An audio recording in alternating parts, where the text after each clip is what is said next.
Agaseke k'amakuru mu karere ngapfunduriye muri Kongo Kinshasa. Leta z'Ubumwe za Amerika zamaganye igitero cya drone cyagabwe mu gace ka Mushaki muri teritwari ya Masisi. Zisaba impande zose gutanga ahenge no kubahiriza ibyo ziyemeje. Kuwa gatanu tariki 8 Gicurasi nibwo Mushaki hagabwe ibitero bya drone byaje bikomerekeje abaturage benshi binasenya amazu yabo. Umutwe wa Ventura biciye muri Lawrence Kanyuka uvugira washinje ingabo z'ubutegetsi bwa Kongo Kinshasa kuba arizo ziri inyuma ya bitero. Unavuga ko byahize ari abaturage bapfuye. Amashusho umutwe washyize hanze yerekana abaturage bakomerekejwe na biriya bitero barimo kuvurwa n'abaganga. Amerika biciye mu ishami ryayo rishinzwe ububanyi na Afurika yamaganye biriya bitero cyo kimwe n'ubwicanyi ivuga ko bwabereye hafi y'umujyi wa Uvira mu ntara ya Kivu y'Amajyepfo. Leta z'Ubumwe za Amerika ziramagana igitero cya drone cyagabwe mu Mushaki muri Kivu y'Amajyaruguru uyu munsi ndetse n'ubwicanyi bwa hafi ya Uvira muri Kivu y'Amajyepfo. Impande zose zigomba gutanga ahenge ko mu rwego rwo hejuru zigashyira mu bikorwa byo guhagarika imirwano ziyemeje, zikarinda abasivile kandi zigashyira imbere ibiganiro no gucubya umwuka mubi. Washington cyakora irinze kwerura ngo yemeze ko leta ya Kongo Kinshasa ariyo iri inyuma y'ibiriya bitero. Nyuma y'ubwo butumwa benshi mu bakoresha imigabane y'imbaga barenze Amerika bagaragaza ko bitumvikana uko isaba impande zose gutanga agahenge nyuma y'uru rukomeje guhohotera urundi. Igitero cy'Umushaki kiriyongera ku bindi byinshi ingabo za Kinshasa zimaze iminsi ziga mu bice bitandukanye bya Kivu zombi zikoresheje za drone n'imbunda ziremereye. Ihuriro FC Ventura ryatangaje ko abantu barirwa muri 20 aribo biciwe mu gitero cya drone cyagabwe mu isoko rya Mushaki muri teritwari ya Masisi mu burasirazuba bwa Repubulika ya Demokarasi ya Kongo, mu gihe abandi 57 bagikomerekeyemo. Umuvugizi wa FC Ventura Lawrence Kanyuka mu itangazo yasohoye yavuze ko icyo gitero cyagabwe hagati ya saa 9:55 saa 10:25 z'umugoroba ku wa gatanu kigabwa n'intore ry'ingabo zirwana ku ruhande rwa leta ya Kongo Kinshasa. Yavuze kandi ko mu baguye muri icyo gitero harimo abagore, abana ndetse n'abandi baturage b'abasivile. Ashimangira ko ari icyaha cy'intambara n'icyaha kibasiye inyoko muntu. Igitero cy'Umushaki kirongera ku bindi byinshi ingabo za leta ya Kongo zimwe zigiye zigaba mu duce tugenzurwa na FC Ventura kuva mu ntangiriro za Gicurasi uyu mwaka. Birimo ibyabaye mu gace ka Gakenke ko muri Minembwe ku itariki 8 Gicurasi kuri 7 Gicurasi saa 7:20 z'amanywa. FC Ventura yavuze ko ingabo za leta ya Kongo zarashe ibisasu ikarenga muri teritwari ya Masisi bikaviramo abaturage gutakaza ubuzima ndetse abandi benshi bagahunga. Hanyuma tariki 9 Gicurasi hagabwe ibitero mu gace ka Rumbishi no mu nkengero zako muri teritwari ya Karehe. Mu gihe ku itariki 3 Gicurasi Rumbishi, Rutare n'utundi duce tuhakikije nabwo twagabweho ibitero bikomeye. FC Ventura yanavuze ko ku itariki 2 Gicurasi irugeze muri Minembwe naho hagabwe ibitero bya drone byahitanye abaturage benshi ndetse bigateza kwimurwa ko abaturage ku bwinshi. Irihiro ryashinje ubutegetsi bwa Felix Antoine Tshisekedi gukomeza kurenga ku masezerano y'agahenge no kugwa bitero ku baturage bo mu bice igenzura. Rishimangira ko idashobora gukomeza kurebera ibitero bigabwa ku baturage ndetse no ku birindiro byaryo. FC Ventura kandi yashimangiye ko ufite uburenganzira bwo kwirwanaho no kurinda abasivile. Ku gicamunsi cyo kuwa gatanu ingabo za leta ya Kongo Kinshasa zagabye igitero cya drone mu gace ka Mushaki muri teritwari ya Masisi zikiciramo abaturage bandi barakomereka. Ni igitero cyagabwe mu masaha 10 z'igicamunsi. Umuvugizi wa FC Ventura Lawrence Kanyuka yavuze ko ubwo kiriya gitero cyabaga drone za FARDC zarashe ibisasu byinshi ahantu hatuwe cyane muri Mushaki ndetse no mu nkengero zayo. Yari yavuze ati ubu none za drone z'intambara z'ubutegetsi bwa Kinshasa ziguta ibisasu mu bice bituwe cyane bya Mushaki no mu nkengero zayo muri teritwari ya Masisi bigatuma haba ubwicanyi bukomeye mu baturage b'abasivile. Yungamo ati nta muntu n'umwe ukwiye guceceka imbere y'ibi bitero bigenda byica ku munsi imiryango yo mu burasirazuba bwa Repubulika ya Demokarasi ya Kongo. Amashusho yashyizwe hanze na FC Ventura yerekana abaturage bakomerekejwe na biriya bitero bitabwaho n'abaganga. Kuva mu minsi mike ishize ingabo za leta ya Kongo zakaje ibitero bya drone mu bice bitandukanye FC Ventura igenzura ibyatumye ubuzima bw'abaturage benshi bujya mu kaga. Nko muri iki cyumweru zirangabo zagabye ibitero mu bice bitandukanye bya teritwari ya Karehe muri Kivu y'Amajyepfo zikomeretsa abaturage benshi abandi bava mu byabo. Kuwa kane kandi izo ngabo zarashe mu duce twa Karenga muri Masisi na Mujaho muri teritwari ya Nyiragongo. Hagati aho umuyobozi w'iro FC Ventura Corneille Nangaa Yobero yatangaje ko iminsi Perezida Felix Antoine Tshisekedi wa Repubulika ya Demokarasi ya Kongo ashigaje ku butegetsi baze ko umugambi afite wo kuvugurura itegeko nshinga kugira ngo komeze kuyobora utazamuhira. Tariki ya 3 Gicurasi Tshisekedi yabwiye abanyamakuru bakoreye Kinshasa ko abanyekongo bari gusuzuma itegeko nshinga kugira ngo barebe niba ryavugururwa kandi ko intambara muri Burasirazuba bwa Kongo ikomeza amatora atazaba 2028. Tshisekedi yaravuze ati ntituzashobora guhagarika intambara kubw'ibyago ntituzashobora gutegura amatora ya 2028 ariko ibyo ntibizaba kubera ko nzaba nanze kuyategura. Ubushobozi burahari twabikora ariko ntitwayategura tudafite Kivu y'Amajyaruguru na Kivu y'Amajyepfo. Uyu mukuru w'igihugu yakomeje agira ati niki cyiza kiri mu itegeko nshinga, ese twayireka gukorera cyangwa niki cyatubuza kubizuzuma? Icyo nicyo kibazo, ariko ikintu kimwe tudakwiye gukora ni ukubihuza na manda ya gatatu. Sinshaka manda ya gatatu ariko nababwira ko abaturage nibashaka ko nyobora manda ya gatatu nzabyemera. Mu kiganiro n'abanyamakuru cyabereye iguma ku itariki 8 Gicurasi Nangaa yacyuriye Tshisekedi wasabye abanyekongo imbabazi kubera ko atacoje intambara ku Rwanda nkuko rero bibasezeranje mu mpera za 2023 ubwo yarangizaga ibikorwa byo kwiyamamaza. Tshisekedi yavuze ko yabetswe ko igisirikare cya Kongo gikomeye nyamara cyarinjiwe n'abanzi, bityo ko ariyo mpamvu hamaze igihe humvikana inkuru z'abasirikare batabwa muri yombi n'abakatirwa n'inkiko bashinjwa kugambanira igihugu. Nangaa yaragize ati ejo ntimuzatungurwe ko azagenda mu minsi iri imbere. Azagenda ariko ntimuzatungurwe no kumva avuga ati sinari nzi ko nari perezida. Azavuga ati sinari nzi ko ari njye wagombaga kurinda umutekano wa Kongo, cyangwa se niba njye wagombaga gukora iki cyangwa kiriya. Umuyobozi wa FC23 yagaragaje ko guhindura itegeko nshinga bitazahira Tshisekedi. Asaba abanyekongo mu byiciro bitandukanye kwiyunga kuri iri huriro kugira ngo bamubuze kugera kuri uwo mugambi. Atashaka guhindura itegeko nshinga niba ari umugabo nabikorere, ariko uko tubyumva kandi ndavuga mu izina rya FC23 igihe ni iki. Ikiganiro n'abanyamakuru gituma abanyekongo bumva intego yacu. FC23 irasaba abanyapolitiki bose, abaturage bose gushyigikira urugamba rwo kurinda Repubulika ya Demokarasi ya Kongo. Nanga yagaragaje ko FC23 ikeneye gushyigikirwa n'abanyekongo babi Kinshasa, abari mu buhungiro namwe bari mu ihuro Union Sacrée rishyigikiye ubutegetsi bwa Tshisekedi bavugana na FC23 mu ibanga. Hanyuma kandi abakadamagari na 16 mu rwego rw'ibanze ba FC23 bashuje amahugurwa politiki na gisirikare yabereye i Kanombe muri teritwari ya Rucuru, aho ni muri Kivu y'Amajyaruguru. Umuhango wo gusoza uzwi ku izina rya Pass Out wari uyobowe na Bertrand Bisimwa, umuhuzabikorwa wungirije wa FC23 ushinzwe ibikorwa bya politiki na diplomasi imbere y'abayobozi benshi ba politiki na gisirikare b'uyu mutwe. Ishami rishinzwe itumanaho rya guverineri wa Kivu y'Amajyaruguru rivuga ko mu minsi 6 abayobozi b'imidugudu, abavuga ari kwijyana n'abayobozi b'utugari 10 two muri teritwari ya Nyiragongo bahawe amahugurwa ku ngengabitekerezo n'amahame y'umutwe wa FC23. Mu ijambo ry'umuhuzabikorwa wungirije yashimangiye ko byihutirwa kwandika igika gishya mu mateka ya Repubulika ya Demokarasi ya Kongo gishingiye ku ndangagaciro z'ubumwe bw'igihugu, imbabazi, ubwiyunge n'iterambere rirambye, kureba politiki y'amacakubiri, guhezwa n'inzangano byugarije igihugu. Ku ruhande rwa guverineri wa Kivu y'Amajyaruguru yasabye abitabiriye amahugurwa kuba abambasaderi bo kubana mu mahoro aho batuye. Yabasabye kandi gukangurira urubyiruko kwitandukanya n'imitwe yitwaje intwaro, cyane cyane FDLR, mu gihe bashimangira umubano hagati y'abaturage n'ingabo z'impinduramatwara ya Kongo ARC mu rwego rwo guharanira umutekano w'abaturage no guharanira umutekano urambye mu duce twabohowe. Polisi ya Repubulika ya Demokarasi ya Kongo kandi yateye muri yombi abantu 13 arimo n'umusirikare yateye urugo rw'abapadiri muri paruwasi gatolika ya Saint Théophile Kinshasa mu ijoro rya tariki 30 Mata ishyira ku ya mbere Gicurasi. Amabandi yinjiye muri uru rugo afite intwaro zirimo ibyuma, yangiza igipangu n'inzu abapadiri babamo. Arikepiskopi wa Kinshasa Kardinali Mbongo yagaragaje ko uburangare bwa leta aribwo butuma ubugizi bwa nabi bukomeza muri uyu mujyi. Ku itariki 7 Gicurasi polisi ya Kongo yerekanye amabandi isobanura ko yafashe mu bitandukanye mu igitero cyagabwe ku rugo rw'abapadiri kandi ko bafatanywe imbunda n'intwaro gakondo zirimo imihoro.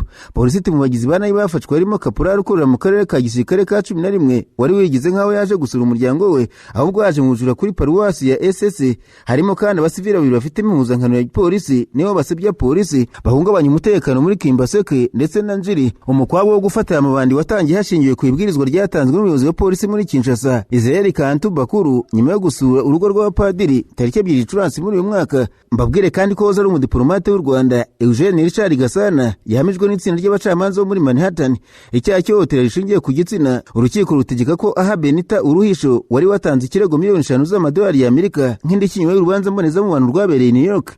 Iki cyemezo cyafashwe ku wa kane nyuma y'imyaka myinshi urubanza rumaze ruburanishwa. Urubanza rwari rukurikiwe cyane kubera imyanya ikomeye Gasana yigeze kuba mu rwego rwa diplomasi, yarimo kubagarira u Rwanda mu muryango w'Abibumbye ndetse akaba yaranayoboye akanama k'umutekano Karoni. Nk'uko byatangajwe n'abanyamategeko bagaririye Uruhisho, abacamanza bemeje ko Gasana yasambanyije umukiriya wabo ku gahato bamuha mu cyo cyaha yakoze. Itsinda ry'abanyamategeko ryavuze ko iki cyemezo ari intambwe ikomeye mu guharanira ubutabera ku bahuye n'ihohoterwa. Ava kuri urubanza rwasabye Uruhisho ubutwari budasanzwe mu gihe cyose rwamaze mu nkiko. Bati urubanza rwasabye imyaka myinshi yo kururanisha ndetse n'ubutwari budasanzwe bw'umukiriya wacu. Bakomeje bavuga ko mu gihe cy'urubanza uruhande rwa Gasana rwagerageje gutesha agaciro no kwangiza izina rya Uruhisho ndetse no gutera ubwoba abatangabuhamya bashoboraga kugira uruhare muri uru rubanza. Abanyamategeko bati twishimiye cyane kuba twarahagarariye Madamu Uruhisho, nta mwanzuro n'umwe ushobora gusiba ibikomere yatewe, ariko iki cyemezo gitanga ubutumwa busobanutse n'abantu bafite ububasha bashobora kubazwa ibyo bakoze. Banashimye kandi Uruhisho kubera ukwihangana no gukomeza gushaka ubutabera nubwo uru rubanza rwamugizeho ingaruka zikomeye mu buryo bw'amarangamutima. Gasana yigeze kuba ambasaderi w'u Rwanda mu muryango w'Abibumbye ndetse anakora mu yindi myanya ikomeye muri diplomasi no muri guverinoma y'u Rwanda mu myaka yashize. Iki cyemezo cyafatiwe mu rubanza mbonezamubano bivuze ko cyerekeye uburyozwa n'indishyi z'amafaranga wo kuba igihano cy'urubanza nshinjabyaha. Kugeza igihe inkuru yandikiwe, Gasana cyangwa se abanyamategeko be ntacyo bari batangaza kuri icyo cyemezo. Eugene Richard Gasana yahamagawe mu Rwanda na guverinoma y'u Rwanda muri 2016 avuye ku mwanya yariho wo guhagararira u Rwanda muri UN. Peto mu rugendo rwe muri diplomasi mpuzamahanga ruhagarara, aho yari nagize amahirwe yo kubura akanama k'umutekano Karoni. Icyo gihe leta y'u Rwanda ntiyatangaje kumugaragara impamvu yo kumuhamagara no kumuhagarika mu nshingano. Nararanganije amaso ibinyamakuru byandikirwa muri Kenya. Abanyamakuru bakiza amakaramu ku mpapuro barandika. Banditswe amaso yose ari ku rubanza rwa Rigathi Gachagua kuyeguzwa rye kugahato ku mwanya wa vice perezida.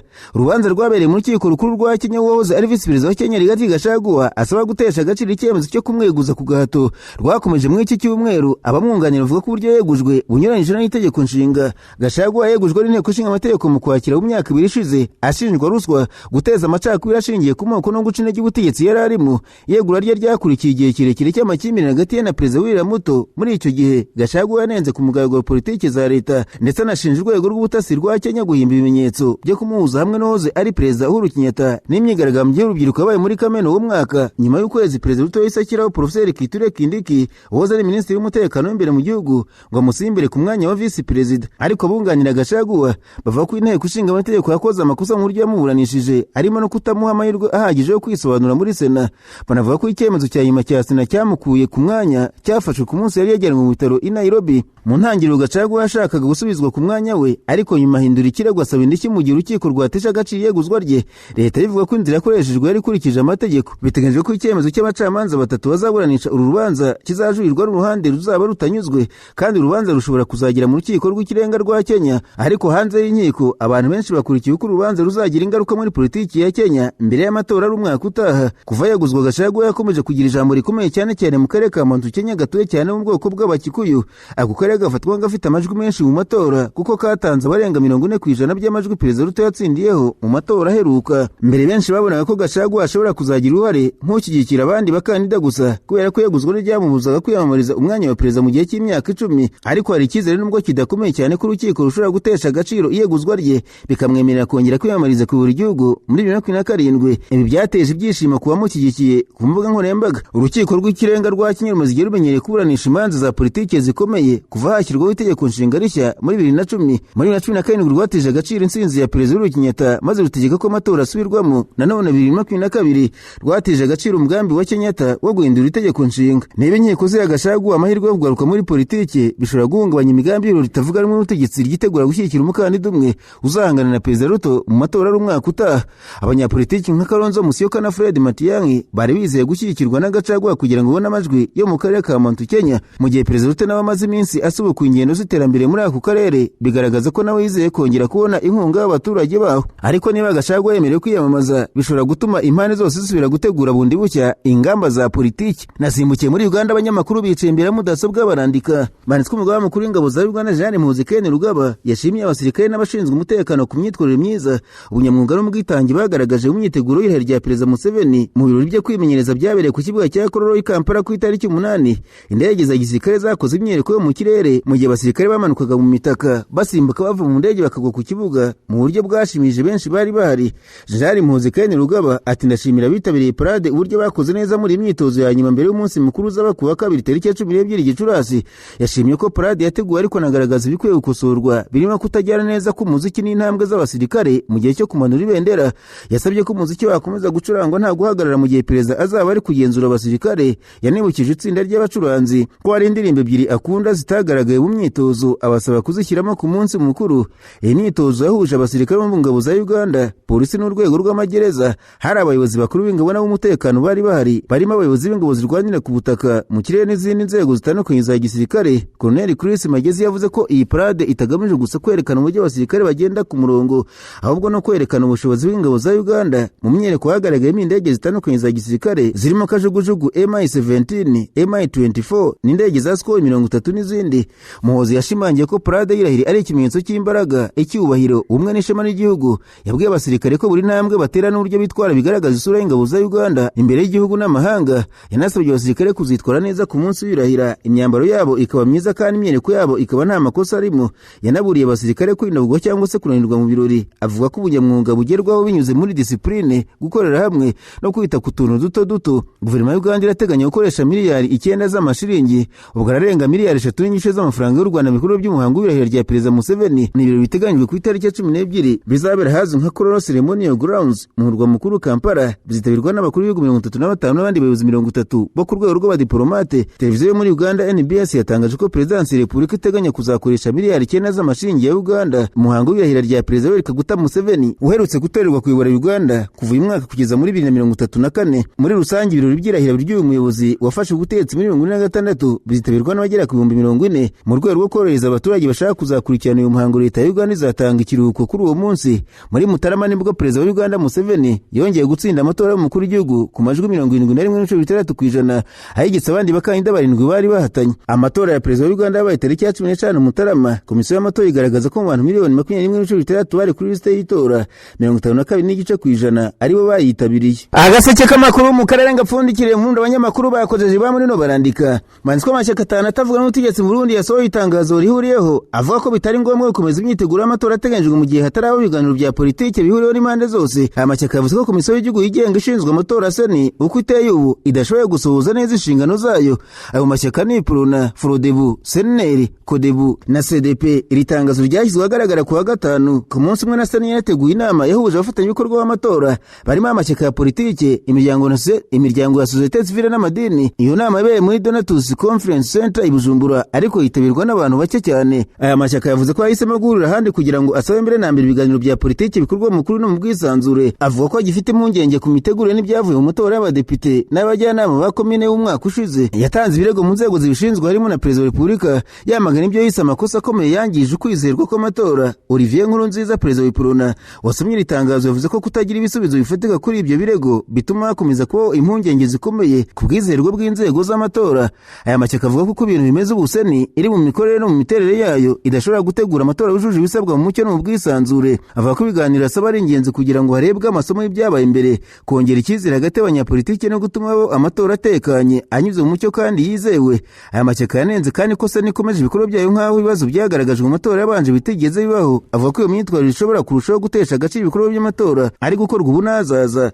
Aya mashyaka yasabye Perezida wa Repubulika gufata ingamba zatuma abo ibiganiro bya politike bihuriyeho kugira ngo basuzumwe ibibazo byagaragaye mu matora y'umwaka ushize, harebwe ko ibirego byatanzwe byakemurwa neza, hakorwa ivugurura ry'inzego n'amategeko agenga amatora, ndetse abaturage n'abanyapolitike bongeye kugirira icyizere gahunda y'amatora yo mu gihugu cy'u Burundi. Ibaruwa isaba Perezida kugira uruhare muri ibyo biganiro mugejejweho ku itariki ya Mata uyu mwaka nubwo Perezida ari umukandida w'ishyaka CNDD-FDD mu matora ateganijwe. Olivier Nkurunziza yavuze ko agifite inshingano zo kumva no gusubiza ibibazo byabo nk'umukuru w'igihugu niba imiterere ya Seni itahinduwe nk'uko babyifuza. Olivier Nkurunziza yavuze ko buri shyaka mu yashyize umukono kuri iri tangazo izifatira umwanzuro wo gukomeza cyangwa se kudakomeza kwitabira ibikorwa by'amatora ateganijwe mu mwaka utaha. Hagati aho Seni yamaze gutangaza ko amatora y'umukuru w'igihugu azaba tariki ya 3 Gicurasi umwaka utaha, nayo indahiro perezida uzatorwa ikazaba tariki ya 18 Kamena muri uwo mwaka. N'ubundi muri Afurika mubwire ko nyuma y'imyaka 4 Perezida Cyril Ramaphosa wa Afurika y'Epfo ashyizweho igitutu gikomeye guhera ku wa gatanu yongeye gusabwa kwegura. Iki gitutu cyabyukijwe n'umuyobozi w'ishyaka EFF Julius Malema nyuma y'amasaha make urukiko rw'ikirenga rwanzuye ko muri 2022 inteko ishinga amategeko yakoze ikosa ryo guhagarika gahunda yo kweguza Ramaphosa. Malema na bagenzi batavuga n'ubutegetsi batangije iyi gahunda nyuma y'aho iperereza ryigenga rigaragaje ko Ramaphosa akwiye kubazwa iby'amadolari 580 yibwe n'abajura bayasanze ahishe mu ntebe yo mu rugo rwe mu cyaro cya Falafala. Abo bajura barafashwe. Malema na bagenzi bavuga ko aya mafaranga ashobora kuba yaravuye mu mutungo w'igihugu wanyerejwe kuko mbere Ramaphosa atari yarasobanuye inkomoko yayo, ariko kubera igitutu yaje gusobanura ko yakomotse ku mbogo ye yagurishijwe. Nyuma y'umwanzuro wo ku wa gatanu bya Perezida wa Afurika y'Epfo byatangaje ko Ramaphosa yubaha ubwigenge bw'ubutabera n'iberezwa ry'amategeko kandi ko yemera ko nta muntu uri hejuru y'amategeko. Biti Perezida Ramaphosa ashimangira ko nta muntu uri hejuru y'amategeko kandi ko ikirego icyo cyose gikwiye gukurikiranwa nta bwoba, nta tonesha cyangwa se kubugama. Malema wari wagiye kumva umwanzuro w'urukiko wabwiye abanyamakuru ko Ramaphosa akwiye kwegura kugira ngo abone uko akurikirana na dosiye imuganisha ku kweguzwa. Ati ntihakura byombi kimwe cyapfa. Ishyaka EFF ryamaze kwandikira Perezida w'inteko ya Afurika y'Epfo Toko Didiza amusaba ingamba mu gihe kitarenze amasaha 48 ashingiye ku mwanzuro w'urukiko. Byumvikana ko amusaba kwegura itora ryo kweguza umukuru w'igihugu. Perezida w'ishyaka DA iri ku mwanya wa kabiri mu mashyaka akomeye muri Afurika y'Epfo Jordan Hill Lewis yasabye komite y'inteko ishinzwe ibijyanye no kweguza abayobozi ko yakora inshingano mu buryo buboneye kandi bwubahiriza iteko nshinga nyuma y'uyu mwanzuro. Mu makuru mpuzamahanga mubwire ko Kamala Harris yakomeye amashyi y'urufaya ubwo yagaragazaga ko intambara Leta Zunze za Amerika na Israel byashuje kuri Iran ari umwanda. Yabigarutseho ku gicamunsi cya tariki 7 yaganirizaga abaturage bo mu ishyaka ry'abademokarate bo muri Leta ya Nevada. Kamala wabaye Vice President wa 19 wa Leta Zunze za Amerika imyaka 5 kugeza mu mwaka ushize ku ngoma ya Perezida Joe Biden. N'umwe bo mu ishyaka ry'abademokarate batemeranya n'intambara ubutegetsi bwa Donald Trump bwatangije. Benshi bashingira ko yakuriye ibibazo mu isi ikazaza ubukungu igapfiramo Amerika ndetse ko Trump yayitangije adasabye uruhushya abagize inteko ishinga amategeko. Kamala yo murebye kuri iyi ntambara yo muri Iran abanyamerika batashakaga ndetse itaremejwe n'inteko ishinga amategeko nubwo yatangijwe ntabwo yakwiye kuba yaratangijwe. Yavuze ibijyanye no kurimbura nyuma avuga ibindi ko yakoze byose n'umwanda. Harris yahise yakirizwa urufaya rw'amashyi abantu bishimira ibyo yavuze agaragara nk'uri kunyega Donald Trump yavuze ko agamije kurimbura Iran, ariko uyu munsi akaba agihanganye n'iki gihugu cyo mu burasirazuba bwo hagati. Kugeza ubu impande zihanganye mu ntambara zashyizweho agahenge nubwo hacishamo igihe zigakozanyaho nko ku itariki 7 Iran na Amerika byarasanye buri ruhande rushinja urundi bushotoranye. Trump yasabye Iran kwemera umushinga wo guhagarika intambara bayohereje bitaba ibyo igahura n'ibyago. Icyakora abanya-Iran bavuze ko bagiye kuwusuzuma. Muri iyi nama Harris yakomeje kunyega Amerika na Trump ati muzi watsinze muri iyi ntambara kurusha abandi.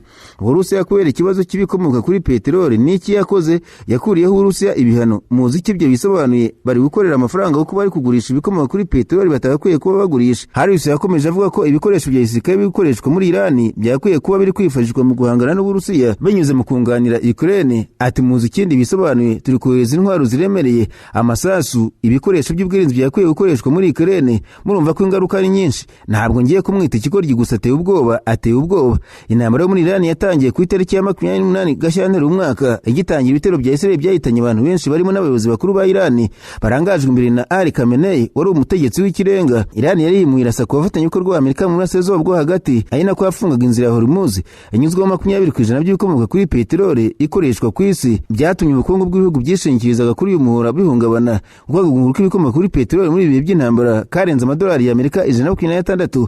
Igiciro kigenda gihindagurika ubu kageze ku madolari 100. Naho umunyamabanga wa Leta Zunze za Amerika ushinzwe ububanyi n'amahanga Marco Rubio yatangaje ko gukozanya mu magambo hagati ya President Trump na Papa Leo wa 14 bishobora kuzakomeza ariko bitazabuza impande zombi kugirana umubano mwiza. Rubio yabibwiye abanyamakuru ku itariki 8 ava ku inama yajyanye na Papa Leo wa 14 yari nziza. Papa Leo wa 14 amaze iminsi atumvikana na President Trump kuko yagaragaje ko adashyigikiye intambara Amerika yashoye kuri Iran. Trump yakunze kumvikana avuga ko Papa Leo adasobanukiwe ibijyanye na diplomasi bityo akwiye kwicecekera.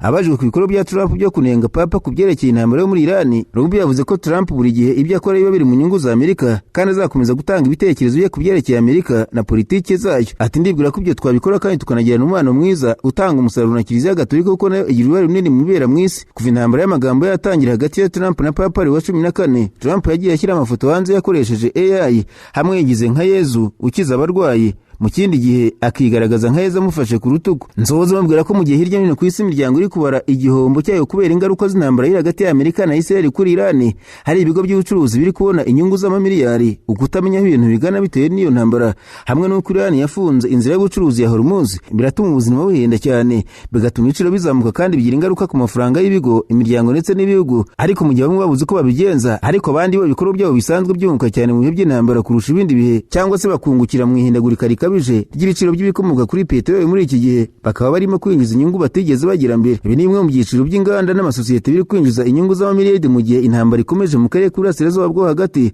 Ingaruka ya mbere ikomeye y'intambara kugeza ubu ni izamuka ry'ibiciro by'ingufu ku masoko. Hafi 1/5 cy'ipeteroli na gazi bikoreshwa ku isi bitambuka mu buryo bwa Hormuz, ariko kuva intambara yatangira mu kwezi kwa Gashyantare ubwato butwara ibyo bicuruzwa buracyahagaze aho ntiburongera kugenda nk'uko bisanzwe. Ingaruka bahindagurika rikabije ku masoko y'ingufu aho bimwe mu bigo bikomeye ku isi bikora ibijyanye na peteroli na gazi byatangiye kunguka. Bamwe mu bungutse cyane n'ibigo byo ku mugabane w'Uburayi. Inyungu za BP cyangwa se British Petroleum zazamutse zirenze kabiri zigera kuri miliyari 3.2 z'amadolari mu mezi 3 ya mbere y'umwaka. Ibi byakurikiye icyo kigo cyise imikorere myiza idasanzwe mu bucuruzi bwacyo bw'ejo hazaza. Shell PLC nayo yararenze abasesenguzi benshi bari biteze aho bagereranya ko ishobora gutangaza ko inyungu zayo z'amezi 3 ya mbere y'umwaka zazamutse zikagera kuri miliyari 3.22 by'amadolari. Iyindi kompanyi mpuzamahanga ikomeye Total Energy nayo inyungu zayo yazamutse hafi 1/3 igera kuri miliyari 5.10 z'amadolari mu mezi 3 ya mbere y'umwaka. Ibihanganye byo muri Leta Zunze za Amerika Exxon Mobil ndetse na Chevron by'inyungu zabyo zaragabanutse ugereranije n'icyo gihe kimwe cy'umwaka ushize bitewe n'ihungabana ry'itangwa ry'ibicuruzwa biva mu burasirazuba bwo hagati. Ariko ibigo byombi byamaganye imyanzuro y'abasesenguzi babigereranya kuko bikomeje kwinjiza inyungu nyinshi uko umwaka ugenda mu gihe ibiciro by'ibikomoka kuri peteroli bikiri hejuru cyane ugereranije n'igihe intambara yatangiriye. Amwe mu banki akomeye nayo inyungu zayo zarazamutse muri iki gihe cy'intambara ya Iran. Ishami ry'ubucuruzi rya JP Morgan Chase ryinjije amafaranga ritari ryarigeze kugera mu mezi 3 ya mbere y'umwaka aho ryinjije miliyari 11.6 z'amadolari. Ibi byatumye iyo banki muri rusange igira igihe cyiza cyane mu mateka yayo igihe cy'amezi 3 ya mbere y'umwaka. Mu yandi mabanki akomeye yitwa Big Six harimo nka Bank of America, Morgan Stanley, Citigroup, Goldman Sachs na Wells Fargo, yose hamwe inyungu yinjije yazamutse cyane muri ayo mezi 3 ya mbere y'umwaka. Muri rusange mu banki yatangaje ko yinjije miliyari 77.7 z'amadolari mu mezi 3 ya mbere y'umwaka turimo. Igice kinini cyungukira mu ntambara yari yose n'urwego rw'inganda z'intwaro n'igisirikare nk'uko Emily Shaws umusesenguzi mukuru muri RSM UK abivuga. Ati intambara yatumye abaho icyuho mu buhanga bwo kwirinda ibitero byo mu kirere, bituma yihutishwa ishoramari mu bikoresho byo kwirinda misile, kurwanya drone n'ibindi bikoresho bya gisirikare mu Burayi no muri Amerika. Uko ikibazo cy'umutekano gikomeza kwitabwaho cyane, ibihugu birushaho kongera ububiko bw'ibikoresho bya gisirikare, bigatuma ababitanga babona amasoko menshi. Ikigo cya British Systems gikora ibikoresho birimo iby'indege z'intambara nka F-35 cyatangaje ko giteganya izamuka rikomeye ry'ibyo kizacuruza n'inyungu muri uyu mwaka. Cyavuze ko bimwe mu bitera ibibazo by'umutekano ku isi bituma ibihugu byongera amafaranga mu gisirikare, bikaba n'amahirwe ku kigo Lockheed Martin, Boeing ndetse na Northrop Grumman.